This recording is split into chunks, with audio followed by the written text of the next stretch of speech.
Christian witchcraft. I just want you to let that phrase hang in the air for a second. Christian witchcraft.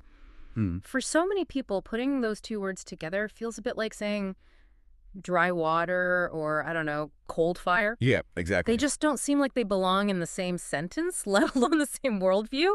It feels like a total contradiction. It really does on the surface. For the vast majority of people, those two concepts are positioned as complete opposites, diametrically opposed forces. Right. You have Christianity on one side, church, tradition, scripture, Yeah. and then you have witchcraft over here representing something, pagan, rebellious, or just other. And usually there's a very tall, very thick wall between them. Exactly. A wall we've all been taught is there for a very good reason. But today we are diving into a fascinating and, honestly, a pretty provocative piece of writing. It's titled Sacred Reconciliation, The Path of the Christian Witch. And that title alone really gives the game away, doesn't it? Yeah. It really does. The author isn't framing this as a rebellion against the church or a rejection of faith. They're calling it an act of reconciliation. And that is such a crucial distinction to make right at the start. If you go into this thinking it's about people leaving the faith to practice magic, you're going to miss the entire point. So what is the point?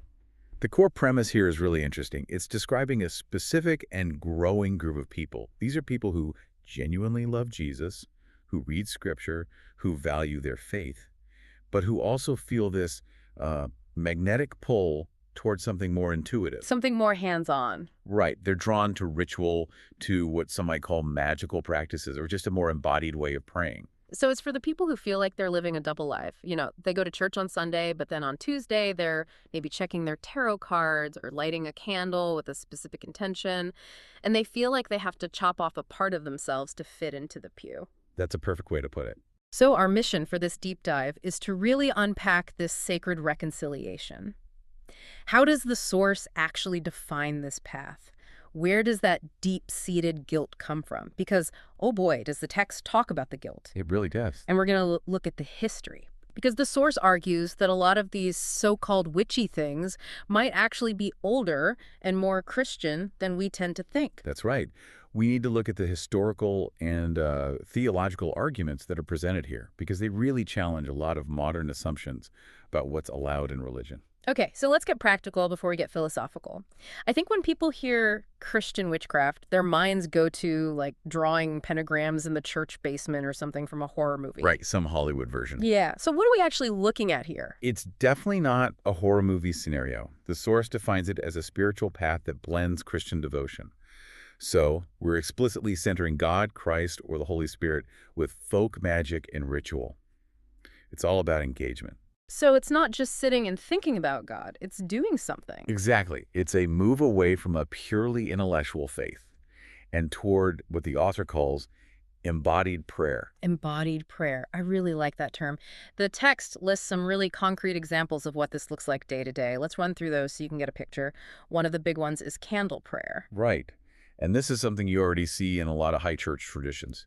Catholics, Anglicans, lighting votive candles. Sure. But in this context, the source suggests it's maybe a little more specific. It might involve using color symbolism like green for healing or white for purity, or maybe carving a word into the wax to really focus that prayer. So using a physical object as an anchor for spiritual intent. Precisely. Then there's psalm magic. I love this one because the Psalms are already so poetic, but the source talks about using them differently, not just reading them, but using them as spells, basically. Essentially, yeah. Spells or incantations. The idea is that the spoken word of Scripture holds an inherent vibration or power. So you might recite Psalm 23 not just for comfort, but as an actual shield of protection. Or Psalm 91 to ward off negativity. Exactly. You're viewing the words themselves as tools to effect change. The source also mentions herbal remedies and anointing oils, which, again, feels very biblical when you think about it. Oh, absolutely. There's oil all over the Bible. And the source frames this as connecting with the book of nature. If you believe God created the earth and called it good, then using rosemary for clarity or hyssop for cleansing is seen as honoring that creation. Like kitchen witchery, but rooted in a creator-focused worldview. You got it. And blessings and protection work, which sounds a lot like what my grandmother used to do, even if she never would have used the word witchcraft. Right. But then we get to the one that usually sets off the alarm bells. Divination. Yeah, that's the big hurdle for a lot of people. It is. But the source is very, very careful to make a distinction here. It says specifically, divination for discernment, not control. Okay, that's a huge theological difference. Massive. Yeah. It's not about predicting the lottery numbers or trying to outsmart God. It's about seeking guidance. It's asking, God, where are you leading me? And using a tool like cards or casting lots to help you listen for the answer. So the overarching goal here, according to the text, isn't to escape God. It's to experience God more directly and relationally. It seems like a reaction against a faith that can feel, I don't know, too dry or distant. That's a great way to put it. It's a move from a purely intellectual faith, where you just agree with a set of doctrines, toward a more tactile faith. You're using your senses, you're using physical objects to connect. And the argument the source makes is that this isn't new at all. In fact, it argues this is actually very old. This is the part where I think a lot of listeners might have an aha moment, or maybe a wait a minute moment. The text argues that the reason this feels old is because it is. Exactly. The core argument here is that long before Christianity was institutionalized, before the giant cathedrals and the theology textbooks and the rigid hierarchies, spiritual practice was naturally embodied and symbolic. It was messy. And the source lists some specific early Christian traditions that, if we saw them today out of context, we would 100% label as witchcraft. Oh, absolutely. Think about healing through touch and prayer. Early Christians didn't just pray for people. They laid hands on them. They used oil. They used saliva. All right. Or look at the heavy use of incense and relics. These are physical objects. Bones, cloth, pieces of wood that were believed to hold real spiritual power. That is a very magical worldview in the anthropological sense of the word. And casting lots, that's literally in the Bible. It is explicitly in the New Testament. The apostles cast lots to replace Judas. They needed to make a decision. They prayed, and then they used a random mechanism to discern God's will. Yeah, that's divination. By definition, it's a form of claromancy. But because it's in the book of Acts, we call it holy. If someone does it today with dice or cards, we call it a cult. The source asks us to really look at why we make that distinction. And things like dream interpretation, protective charms. All standard operating procedure for the early church. Dreams were seen as a primary way God spoke. Little medallions or written prayers worn on the body were common. So the insight here is that these practices existed naturally, but the text points out this was especially true for certain groups of people, like women, mystics, monks, folk healers. Right. It was the spirituality of the people, the folk, rather than the theology of the academics. And over time, as the institution grew, those things got relabeled. What was once healing prayer might have been relabeled magic, depending on who was doing it. Which brings us to the heavy part, the guilt. The source really focuses on this, and I think it's important we do too. It describes this internal voice asking, am I betraying my faith? Or, why does this feel so right if I've been told my whole life that it's wrong? It's a very, very common tension. You have this intuitive sense that a practice is bringing you peace. Maybe lighting a candle helps you pray better than you have in years. But then you have the intellectual programming that says it's dangerous. So where does that come from? Well, the text argues that this guilt is not coming from God. It argues that the guilt comes from religious conditioning. Okay, let's unpack that. The source breaks it down into three main factors. The first one is church authority and control, the gatekeeper theory. Yeah, this is a historical argument. As the church centralized power, it needed to maintain order and doctrine. So any practice that bypassed the hierarchy, meaning you didn't need a priest to do it, was labeled dangerous. So if a woman in a village could heal you with herbs and a prayer, she was accessing the divine directly. She didn't need the institution to mediate for her. And that makes her a threat. So magic became a threat not because it was anti-God, but because it was anti-hierarchy. That's exactly the argument the source makes. It was about who holds the keys to the divine. If everyone has a key, the gatekeepers lose their power. That makes a lot of sense historically. Okay, the second factor is one I found really fascinating. Mistranslated scripture. We all know, thou shalt not suffer a witch to live, right? That's the big one. It's the clobber verse. But the text really dives into the linguistics here. It argues that the Hebrew word that's often translated as witch, kashaf, in the Old Testament, it didn't mean what we think of as a witch today. It didn't mean a woman honoring nature or using herbs. No.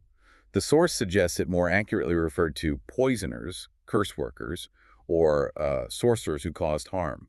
people who use spiritual or herbal means to kill or manipulate. So it's a distinction between harm doers and folk healers. A massive one. The Force clarifies that the Bible condemns using spiritual power to harm, coerce, or exploit, but it separates that from prayer workers or those seeking discernment. It's an argument about intent. Right. If you're not poisoning your neighbor's well, the verse might not be about you. Exactly.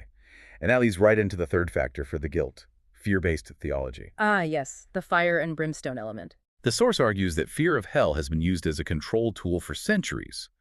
When your spirituality is framed primarily as obedience, do this or get punished, then curiosity starts to feel like a sin. You stop asking questions. You become afraid of your own intuition. But the text counters this with a very famous verse, 1 John 4:18. Perfect love casts out fear. It's a powerful reframing. If your relationship with the divine is based on love, then fear shouldn't be the driver. If you're afraid God is going to strike you down for lighting a candle the wrong way, that's fear-based theology. The source argues a loving God isn't setting traps for you. Okay, so if we strip away the fear and the gatekeeping and the mistranslations, we have to address the core misconception, this idea that witchcraft is about power over others. The source calls this section reframing the narrative, magic versus miracle. And this is so important. There's this common idea, probably from movies, that magic is about forcing the universe to do what you want. I want that job, I want that person to love me, that kind of thing. Exactly. Yeah. The text argues that healthy Christian witchcraft is all about co-creation. Co-creation, not domination, I like that. It lists the attributes of a healthy practice. It's about alignment with God's will. It's about co-creation. And it's about healing, not harm. You're not trying to bend the world to your ego. You're trying to align yourself with the divine flow. And I have to point out the Jesus examples the text uses here, because when you look at them through this lens, they are incredibly embodied. They're not just abstract theology. They really are. Jesus didn't just stand there and think holy thoughts. He used mud and saliva to heal a blind man. I mean, that's a ritual act. Using the earth itself. Yes, he rebuked storms, spoke to the elements directly. He spoke in parables, which is a kind of symbolic magic in itself, using stories to shift the reality of a listener. So the argument is that these were experiential, mystical acts. And the source suggests we can translate some of these woodly terms into Christian concepts to help bridge that gap. Yes, and the semantics are so important for our comfort levels. The text suggests viewing lighting a candle as just focused prayer.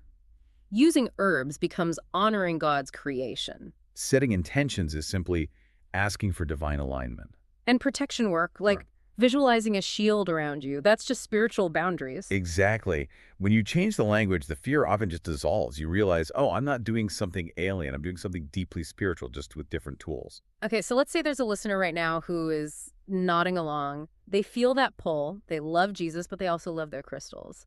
Or just listening to the wind in the forest, but they still have that knot in their stomach, that either-or mentality. Jesus or intuition? Right. How do they move forward? The source gives some really practical advice for releasing that guilt. Step 1 is examine the origin. So asking yourself, who taught me this was wrong? And more importantly, was that instruction based on love or was it based on control? You have to interrogate the guilt. The text says, not all guilt is holy. Wow. That's a bumper sticker right there. It is. Just because you feel bad doesn't mean you've sinned. You might just be breaking a social rule you were taught. Okay. So step 2 is discern the voice. How do we tell the difference between God's voice warning us and just our own panic? The source offers a simple rubric. God's voice brings peace, clarity, and invitation. It feels like an open door. It might challenge you, but it won't crush you. And the other voice. Human voices, or the voice of religious trauma, bring shame, panic, and coercion. It feels like a closing wall. If you feel frantic and ashamed, that is probably not the divine speaking to you. That is so helpful. Okay, and then there's step 3, root in prayer. The text suggests specific prayer that is just beautiful in its simplicity. It really is. The prayer is basically, if this path is not aligned, guide me. If it is, bless it. That takes so much pressure off. It's just saying, hey, God, I'm trying my best here. I'm exploring. If I'm going the wrong way, just gently nudge me back. It assumes a benevolent God who wants to guide you, not trap you. It frames the relationship as a partnership. And finally, the text points to the ultimate test from Matthew 7.1c. By their fruits you will know them. The fruit test, the pragmatic check. If your practice, whatever it looks like, leads you to be more compassionate, more loving, more humble, then the source argues it's bearing good fruit. If lighting a candle helps you love your neighbor better, how can it be bad? Exactly.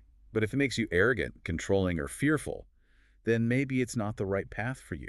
But the tools themselves, the candles, the cards, the oil, they aren't the problem. It's the fruit they produce in your life.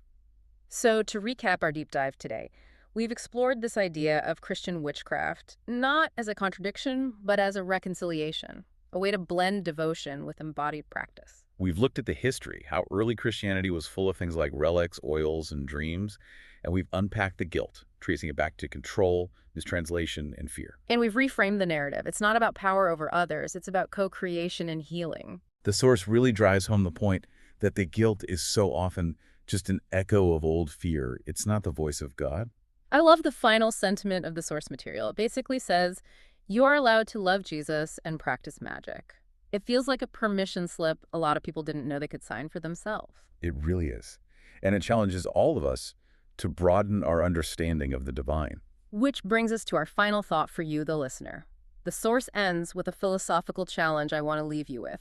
It asks you to consider the idea that God is bigger than the boxes humans built. It's a profound thought.